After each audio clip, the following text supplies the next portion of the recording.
Welcome to Eye on America. I'm Michelle Miller.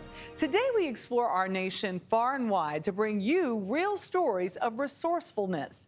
We head to what might be quite literally the last frontier to meet the only remaining community residing inside a national park. And we'll go behind the scenes and behind the wheel with General Motors to see how they're designing new electric vehicles. But first, U.S. Capitol Police have faced severe staffing shortages since the January 6th attack. Here's Scott McFarland with a look at how these courageous cops are revamping recruitment. She was watching on TV, far from the front lines, but the attack of January 6th changed Janae Maxwell's life. This former child care worker graduated from the department's academy and became one of the newest members of the U.S. Capitol Police Force. Motivated to do so partly by what she saw during the riot. All that ugliness and all that horror that happened here on January 6th, that didn't dissuade you or turn you off to it? No, actually, it just encouraged me even more and inspired me to be a part of, like I said, something that was bigger than myself. The mission is so important here. And what Capitol Police have ratcheted up recruitment efforts to land new officers like Maxwell with an advertising and social media campaign and a boost in pay. Because they have to. The agency lost more than 150 of its officers to retirement in the year after the siege. A new chief who took over after January 6th says the new campaign is off to a good start. Every month, we're getting 1,000 or more applications. A class of 25 more officers graduated Friday. Is that a flash of patriotism you're seeing maybe in the recruitment numbers? There's no doubt in my mind that's part of it. And frankly, that's what brought me here. Capitol Police isn't alone in seeking new officers. Police departments nationwide are trying to boost recruitment. In a very tight market for labor, a CBS News review found in several major U.S. city and state police departments there are vacancies, dozens or hundreds fewer sworn officers than the departments are authorized to have. From Boston to Seattle and Oklahoma to Maryland, the battle for recruits is competitive. If you're a police recruit looking for work right now, there's a lot of suitors out there. Absolutely. But Felipe Villalobos, who came to the U.S. from El Salvador at 16 and spent 8 years in the military, chose to join the Capitol Police. I mean, it's everything. It's the heart of the nation, my opinion. This agency, with more than 2,000 employees and more than a $500 million a year budget, also has a unique story to tell. Its officers retook the Capitol. We now turn our attention to America's battle against the opioid epidemic. Overdose deaths topped 100,000 in 2021, and nearly 70% of them involve fentanyl. Jeff Piguet shows us how Colorado is on a mission to combat the surge of deadly drugs. A warning, some of this video may be disturbing. When someone is in the middle of a fentanyl overdose, there is little time to waste. In Arapahoe County, Colorado, last December, officers used Narcan to seemingly bring this woman back to life after she took an illegal drug laced with fentanyl. This woman survived, and she wanted us to conceal her identity. It almost killed you. It did kill me. I was dead. They said, had they not gotten my heart back, I would have been dead or had permanent brain damage. In 2021, Colorado saw an almost 70% increase in fatal fentanyl overdoses. That's more than 900 deaths. Fentanyl is flooding this state, and it's coming in along the interstates and the highways because the cartels realize that by going through Colorado, they can reach vast parts of the United States. Cole Finnegan is the U.S. Attorney in Denver. You've got the I-25 corridor that runs north-south from Mexico. You've got the I-70 corridor that runs east all the way across the country. So there's a lot of different ways once something comes into Colorado where it can move. Daily police stops throughout the state find fentanyl hidden in vehicles. The stockpile of evidence is growing. Problem's getting worse here. Yeah, fentanyl keeps coming. It is a poison that is continuously infecting not only Colorado, but every community throughout this country. Colonel Matthew Packard is the chief of the Colorado State Patrol. we rode along as he monitored the state's highways. People that are selling fentanyl, they are profit-driven, and they do not care how many body bags are a result of their drive for profit. Adding to the urgency, police say the cartels are now making fentanyl look like candy, making it more enticing to young people. Here's Max. For Kim Osterman, the fight is personal. Her son Max died from a fentanyl poisoning last year. They're deliberately doing this to kill the children. They're marketing it to the children. A supply chain that police are trying to choke off, but showing little sign of shutting down. Coming up, we take you to a unique Alaskan town, and not just because it's surrounded by glaciers and an active volcano.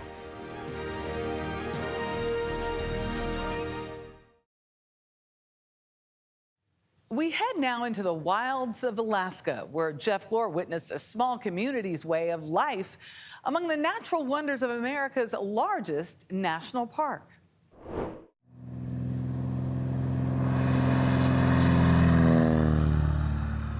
It may not be as famous as other attractions, but Wrangell St. Elias National Park is larger than Yellowstone, Yosemite, and Switzerland combined. There's no other way to get an idea for the scale, the scope of this place than being up here. Yeah, this park, as massive as it is, would be completely underappreciated without aviation. Austin Roble of Wrangell Mountain Air gave us the big picture from above. If you guys look in the ice, sometimes you can see layers that function basically the same as tree rings. And you can count those like tree rings and see how many years worth of ice you're looking at. For millions of years, Wrangell St. Elias has been shaped by the competing forces of volcanism and glaciation. I mean, how many places can you go and see both volcanic and glacial activity I know. At the same time, fire and ice? Yeah. 100 years ago, the section of the park we flew over was mined heavily, but no more. The Alaska Lands Conservation Act of 1980 protected 157 million acres in our 49 states, including Wrangell St. Elias. Right in the middle of that, a throwback to the days of the Kennecott mining operation is still thriving. We're in the park. Yeah, we're in the geographic center of the park. I mean, it's as central as you can be in the park. McCarthy is a one-of-a-kind private town, accessible only by plane, a privately owned bridge, or a footpath. This was once Sin City. Yeah, like the quintessential Sin City. I mean, it was moonshining, gambling, prostitution. Today, it's a little different. Neil Darish is the town's largest landowner, one of the business people serving a small year-round population of locals and a growing number of seasonal tourists. When people go out into the wilderness and then they come here and they're able to relax, or they're able to have a cold beer or whatever, that's part of the human condition today. They want to experience the unpredictable. They want to be surprised by an animal. They don't want to get eaten by a bear. So finding the way to help people enjoy their adventure, that's really our role. In this area, adventure is not hard to come by. It's wild walking through here. It's quite a spot, isn't it? Yeah, I mean, time forgotten. Mike Loso, a geologist with the National Park Service, showed us the restored buildings that once served as the heart of Mining Town. You know what they ought to have here is a chase scene. Not to mention the site of this elaborate video from John Denver's 1978 film, Alaska, The American Child. You're a John Denver fan. Not many people admit I that they are. I love John Denver. Do you? Yeah. Nice. Good. Makes me like you. I'm a John Denver fan, too. Huge John Denver fan. Wrangell St. Elias is one of the only places in the world you can, with reasonable effort, actually walk on a glacier. We go out this trail a lot. We gonna see bears? Maybe. Wouldn't surprise me. The 5-mile hike takes you through some of the most majestic beauty this land has to offer, along with interesting encounters on the way. It's a bear staring at us. I mean, he could come down and attack us right now, but I would say he's probably not going to. No, he's running away. Yeah, that's what we like him to do. We like to look at him and then watch him leave. Well, that's cool. That's cool. Yeah. Really cool. That's a little black bear. Yeah. Or wasn't medium little. sized. That Medium was not sized. little. Yeah, no, he wasn't little. It's good that you brought the bear spray. Right. He didn't bring the bear spray. FYI. The glacier we traveled to tells a familiar story. When I first came to this valley for the very first time in 1990, coming down this trail, you'd get on the ice just below where we're standing right here. And as you can see, the ice edge is quite a distance away. We're going to walk it here in a moment, and you'll feel how far it is. But that's a measure in, part of a human lifetime of how far this glacier is retreated. The irregular shape of the surface is a product of different areas melting at different rates based on sun exposure. Rock debris covers some parts more than others. The basic idea, and this is a good place to point it out, is a very thin layer of dirt absorbs more sunlight and melts faster. But a thick layer of dirt like this, just a couple centimeters thick, is enough to insulate the ice from the sun, and so it melts slower. While cycles of glaciers growing and receding over hundreds of years are normal, the rate of melting over the last half-century is impossible to ignore. How many feet down has it gone? At this particular location, about 200 feet, give or take. And when you go down to the terminus of the glacier, just a little ways downstream of us, there's a huge lake there now. We call that a proglacial lake, and that lake didn't even exist when I first came here. It doesn't even have a name, it's so new. And this summer, my son and I are going to build a sailboat and start sailing on that lake. Really? That's the future. Making the best of a new reality while studying ways to preserve what's left. As our time on the Kennecott Glacier drew to a close, another group of adventurers were heading toward the ice, drawn by the bucket list chance to visit this undisputed heavyweight champion of national parks. Part of it is those statistics you were just citing. They even sort of hide the truth of it, because 13.2 million acres, well, that's the park boundary, but that boundary in most directions is arbitrary. It's more mountains, more wilderness, more glaciers. North America's mountain kingdom, that's the term I prefer. So you're saying the park is actually bigger than it is, which is already the biggest? The protected lands in this area are much bigger than just Wrangell St. Elias National Park and Preserve. It's the core of a much bigger protected landscape. How awesome is that? Super awesome.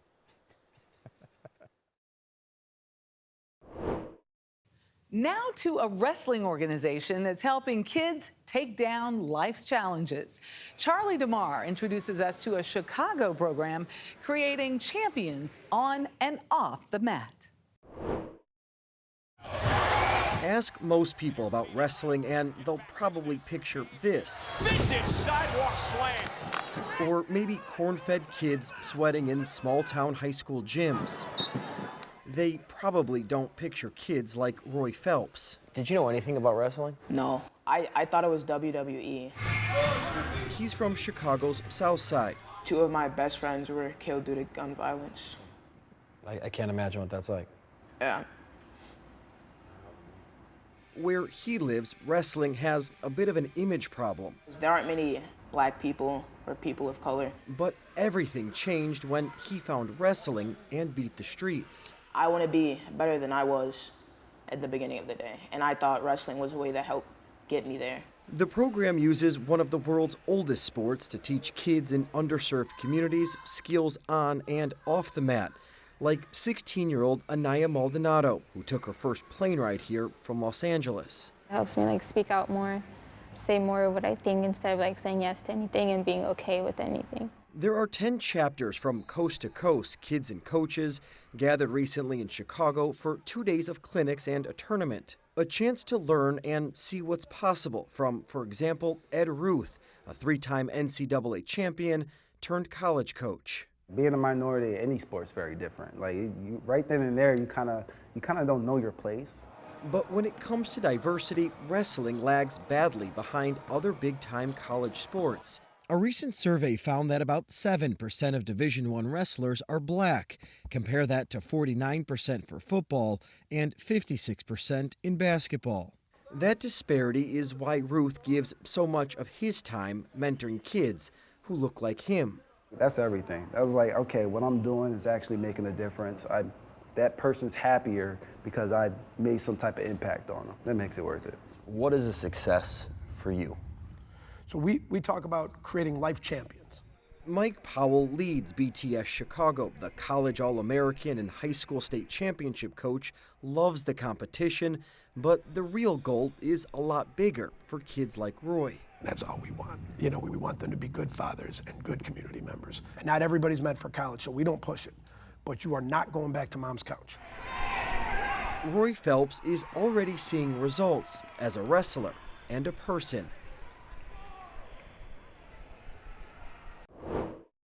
After the break, we take an inside look at an historic American company's efforts to get more electric vehicles on the road. This is Eye on America.